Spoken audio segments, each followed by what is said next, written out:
Dimy alina ariary indray ny fanomezana tolotra izay mahazo voalohany amin'ny fifaninanana momba ireo vehivavy tsy voatonona anarana. Averiko indray mandeha ireo vehivavy tsy voatonona anarana nefa voatantara ao amin'ny baiboly. Amin'ny 5 avril amin'ny 20 ralina amin'ny orana Madagasikara izay mahita valiteny maro indrindra atao foadisy ny valiteny miampy ny réaction maro indrindra. Un point de réaction dia mahazo 5 alina ariary indray. Raha manaraka an'ity vidéo ity hatramin'ny farany ianao dia efa mahazo 250 points avy hatrany satria vehivavy 5 avy hatrany no horesahako anao amin'ny fiafaran'ny vidéo fa amafisiko aloha ety am-piandohana fa mbola mitohy ny fankalazantsika ny andro maneran-tany ho an'ny vehivavy ireo vehivavy marobe tsy voatonona anarana dia nampiasa an'izany tsy fanononana ny anarana sy fanaovana mody tsy hitanazy izany ho hery famonjena ny vehivavy rehetrarehetra fa tsy misy dikany amintsika vehivavy izany hoe tsy tononona anarana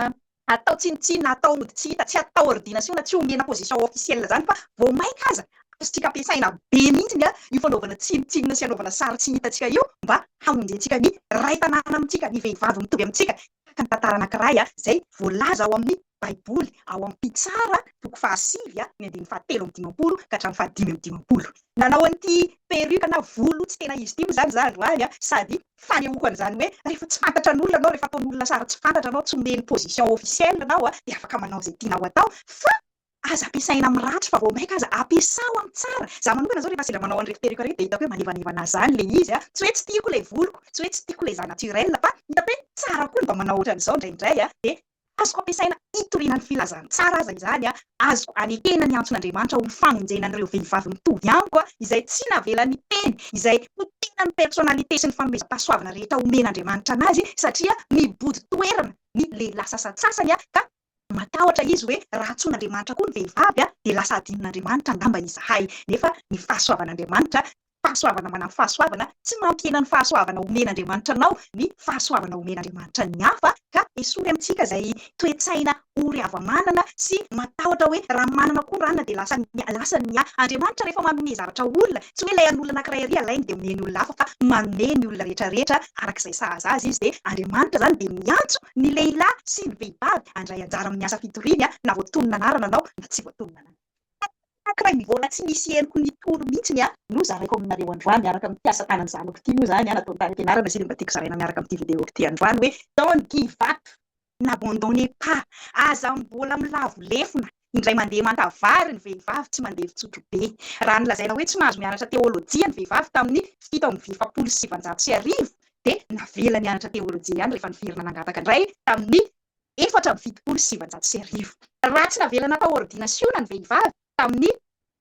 4,790 dia afaka mangataka tao ordination indray ary mety ahazo valy ny vehivavy amin'ny 4,9 ka don't give up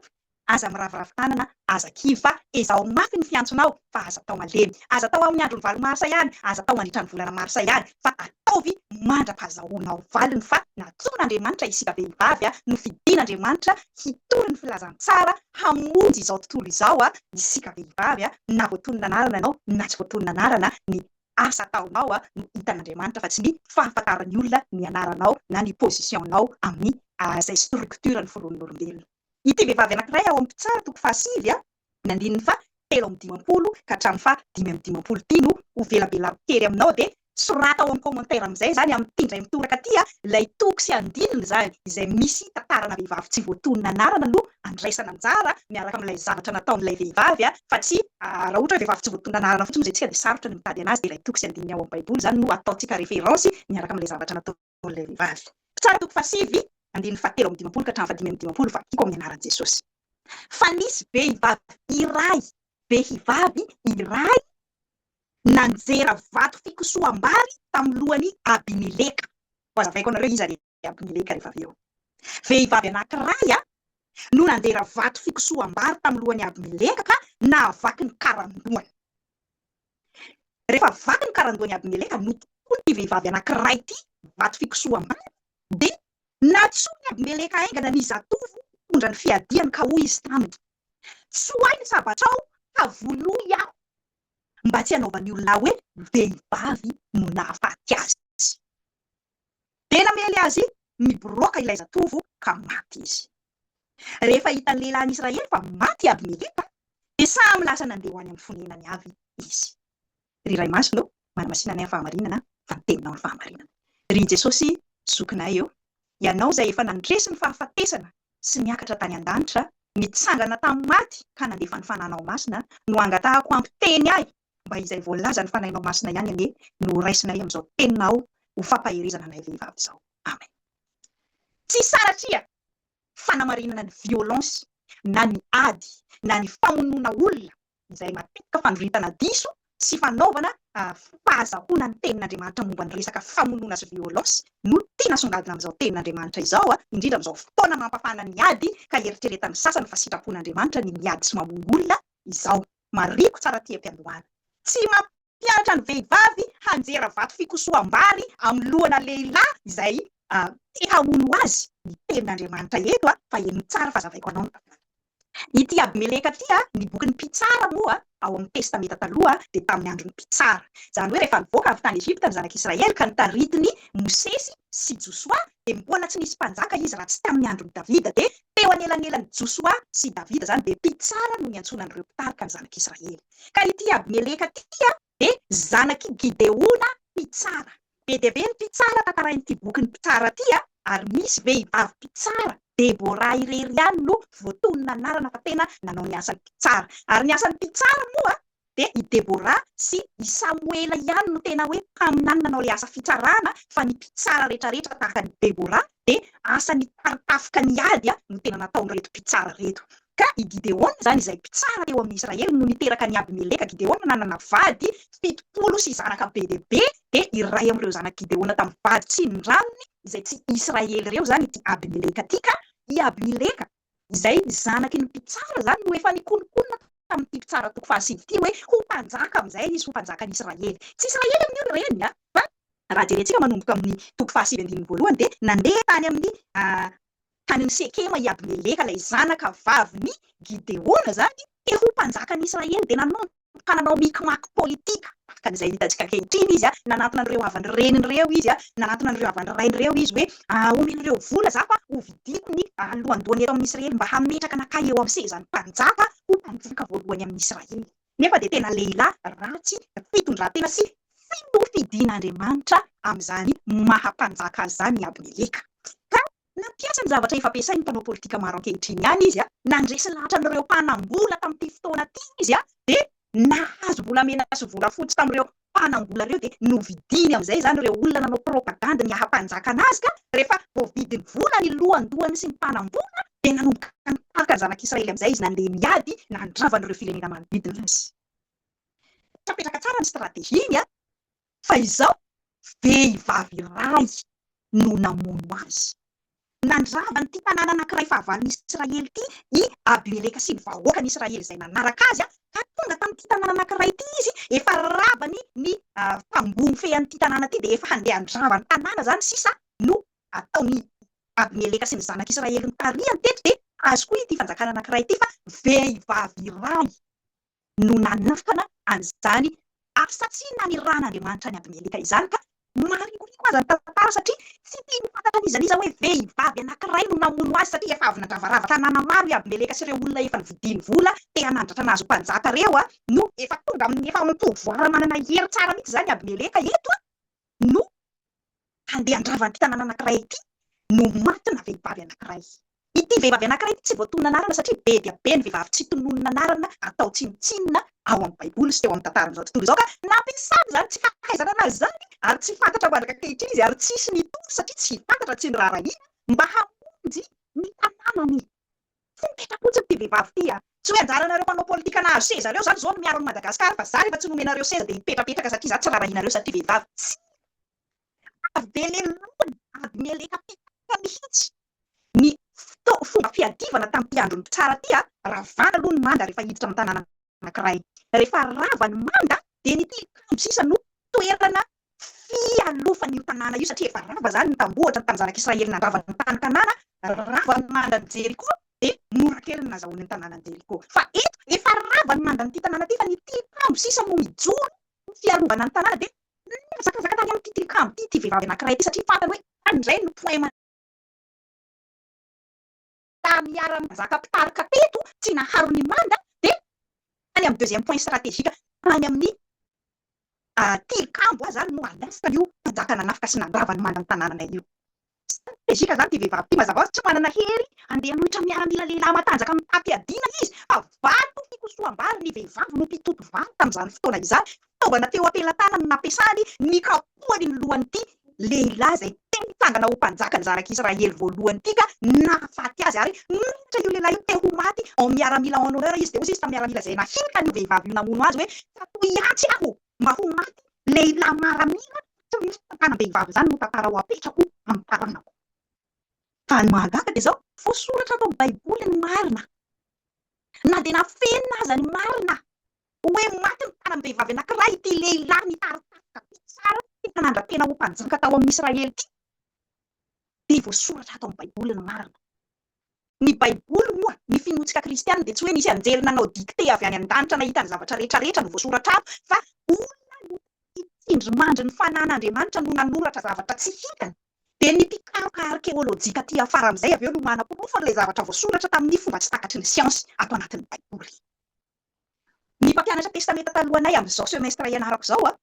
de jiosy izy. Tena raby jiosy mihitsy izy de nampianatra anay ny tena fiainana jiosy tamin'ity taonjato ty satria sady arkeolôgy koa ny spesialiteny zany hoe tsy teolôjiana zany izy kristianina fa tena mitantara ny contexte ara-porofo arkeolôjika sy ara-tsiantifika amin'ny maha-fijery raby jiosy azy no nampianatra anay sy mitondra n'ity tenin'Andriamanitra ty tao ampianaranay ka zaraiko aminareo arak'izany tantara voaporofona siantifika izany fa tena nisy ary tena voasoratra tamin'ny fomba tsy takatry ny saina ato anatin'ny baiboly kristianina. Ny hafatra zany efa nalefako taloha teo de zao tsy voatery homena position officielle zany atsika vehivavy vao afaka manao ny asa ny ran'Andriamanitra atsika fa io fanaovana tsinitsinina atsika sy tsy fahitana atsika officiellement tsy homena seza sy toerana io de azotsika ampiasaina tahaka ny nataon'ity vehivavy tsy voatonona anarana ao amin'ity tsara toko fahasivy andininy fahatelo amby dimapolo sy fahadimy amby dimapolo ty handrodanana ny fahavalo zay mitady hamono tsy ny vehivavy ihany fa ny firenena iray manontolo ny Abilele. Sady fampaherezana antsika vahoaka malagasy indrindrandrindra ato anatin'izao savolovoly politika izao zany tenin'Andriamanitra izany mba hitoky mandrakariva hiandry izay fandaminan'Andriamanitra sy fitarihan'ny fanahy masina zay tsy takatry ny sainao akory ny plan atolot'Andriamanitra ho anao avy any sy ho an'ny egonao ny maha-izy azy anao ny positionnao no zava-dehibe amin'Andriamanitra fa ny hamonjy ny maro ka namonjen'Andriamanitra ity vahoaka narovany vehivavy anankiray nahafaty nahavaky ny karandohana lehilahy mitaratafika na mpitsara teo amin'ny Israely. Toy zany ny fankalazantsika ny andro maneran-tany ho an'ny vehivavy ireo vehivavy rehetrarehetra tsy voatonona anarana ao amin'ny baiboly indray no sorata ao amin'ny commentaire ny toko sy andininy ao amin'ny baiboly misy anazy io mety daholo na baiboly protestanta na katolika na apôkrifa fa rehefa baiboly kristianina na baiboly jiosy de azonao ampiasaina sy anaovana référence ao avokoa. Ny Coran moa zany tsy baiboly mihitsy iny de ialana tsiny amin'ny havana hasila. Hasila moa no fiantsoany terme ny atao amin'ny fiangonana loterana malagasy aby hoe havana silamo fa ny Coran zany tsy ataontsika référence fa ny baiboly ihany ny baiboly rehetrarehetra rehefa kristianina na apôkrifa na kanônika na katolika na dikateny paritra reny efa misy daholo azonao atao référence daholo fa afaka verifieko daholo mazava ho azy sady efa misy en ligne ny akamaroan'ireny baiboly malagasy rehetrarehetra reny nanomboka tany amin'ny baiboly voalohany protestanta dikateny voalohany efa dikateny fahaenina zao ny baiboly protestanta efa namoaka ny baiboly masina katolika koa ny katolika tamin'ny taona lasa efa manana baiboly amin'ny dikateniny koa na ny témoin de Jéhovah io mety daholo azonao anaovana référence am'izao fifaninana zahoana 10,000 ariary zao ka raha mbola tsy manana ny atao hoe concordance ianao na tsy manana an'ireny logiciel fitadiavana en ligne reny raha tsy mahay mampiasa ChatGPT aza anao de enoy hatramin'ny farany fa manome anao valiny 5 zany ity vidéo ity de mba hampinao fotsiny sisa le voalohany lazaiko teo zany io vehivavy namono mpitsara sandoka teo amin'ny zanak'Israely io ao amin'ny tsara toko fahasivy andininy fahatelo amby dimapolo ka hatramin'ny fahadimy amby dimapolo de ny faharoa atomboka atsika any amin'ny Genesis mihitsiny ivadiny araka ny Genesis toko fahaefatra andininy fahafito amby folo de tsy voalaza anarany tahaka zany koa ivadiny Noa ao amin'ny Genesis toko fahafito andininy fahafito tahaka zany koa ny vadiny Farao vadiny mpanao mofon'ny Farao ao amin'ny Genesis toko fahaefapolo andininy fahafito ambin'ny folo ny vadiny Lota sy ireo zanaka vaviny Lota ao amin'ny Genesis toko fahasivy ambin'ny folo andininy fahaenina amby roapolo ny zanaky Farao ilay nahitany Mosesy ao amin'ny Exodus toko faharoa andininy fahadimy sy ny fahaenina ilay vadiny Mosesy ilay Kosita ao amin'ny Nomery toko faharoa ambin'ny folo andininy voalohany ny vadiny Potifara ao amin'ny Genesis toko fahasivy amby telopolo andininy fahafito ny zanaka vaviny Jefta ao amin'ny pitsara toko faha raika ambin'ny folo ny andimy faha efatra amby telopolo. Ireo ilay vady tsindranon'ilay levita ao amin'ny pitsara toko faha sivy ambin'ny folo ny andiny voalohany ka hatramin'ny faharoa. Ilay vehivavy manam-pahendrena ao an-tekoa araky ny Samuela faharoa toko faha efatra ambin'ny folo ny andiny faharoa. Ilay vehivavy manam-pahendrena tao Benabeta araky ny Samuela faharoa toko faharoapolo ny andiny faha enina ambin'ny folo. Ilay vehivavy mpitondra tena tao Jerafeta araky ny mpanjaka voalohany toko faha fito ambin'ny folo ny andiny faha sivy ka hatramin'ny fahafolo. Ilay zay zany tany amin'ny testamenta taloha mbola be dia be telo amby folo zay ohatra fotsiny nomeko anareo tany amin'ny testamenta taloha fa mbola ao zany ireo vadin'ny Solomona arivo tsy voatonona anarana. Misy hoe vadin'i Davida roa ambin'ny folo tena hoe ataovy tsirairay asio numero zany fa tsy ilay verse fotsiny no soratanao ao fa soraty koa ny zavatra nataony ilay vehivavy, zavatra nataony ilay vehivavy. Efa omeko eto zany mitoko sy ny andininy sy hoe vadin'iza zanakiza izy de le zavatra nataony sisa mba ampianao kely miaraka amin'izay recherche fanampiny ataonao. Aty amin'ny testamenta vaovao koa de mbola maro be ho tohizantsika ny fianarana an'ireo vehivavy amin'ny testamenta vaovao reo fa ireto koa misy vehivavy maro be tsy voatonona anarana ao amin'ny testamenta vaovao. Isan'izany voalohany ilay vehivavy Samaritanina teo amin'ilay fatsakan-drano any amin'ny Jaona toko faha efatra ny andiny faha fito ka hatramin'ny faha sivy ilay vehivavy tratra mijangajanga ao amin'ny Jaona toko faha valo ny andiny faha telo ka hatramin'ny faha raika ambin'ny folo ilay vehivavy nandeha nanatona an Jesosy ao amin'ny Marka toko faha dimy ilay mpitondra tena azafady mbola maro be kay ny vehivavy tato amin'ny testamenta taloha voadinganako teo taony reniny Samsona mpitsara any amin'ny mpitsara toko fahatelo ambin'ny folo ny vadiny Joba any amin'ny Joba toko faharoa de toizantsika amin'izay le ty amin'ny testamenta vaovao ilay vehivavy izay nanome farantsakely natao fanatitra tao amin'ny tepoly any amin'ny Marka toko faha roa ambin'ny folo andiny faha raika amby efapolo ka hatramin'ny faha efatra amby efapolo ny vadiny Pilato voalaza ao amin'ny Maty toko faha fito amby roapolo ka hatramin'ny ny andiny faha sivy ambin'ny folo de ilay vehivavy nosotranin'i Jesosy ao amin'ny Luka toko fahatelo ambin'ny folo ny andiny faha raika amby folo ka hatramin'ny fahatelo amby folo. Ilay vehivavy Sirofenisiana tao amin'ny Marka toko faha fito andiny faha dimy amby roapolo ka hatramin'ny faha telopolo. Ilay vehivavy ilay nanositra menaka manitra ny tongotra Jesosy ao amin'ny Luka toko faha fito andiny faha fito amby telopolo sy faha valo amby telopolo. Be dia be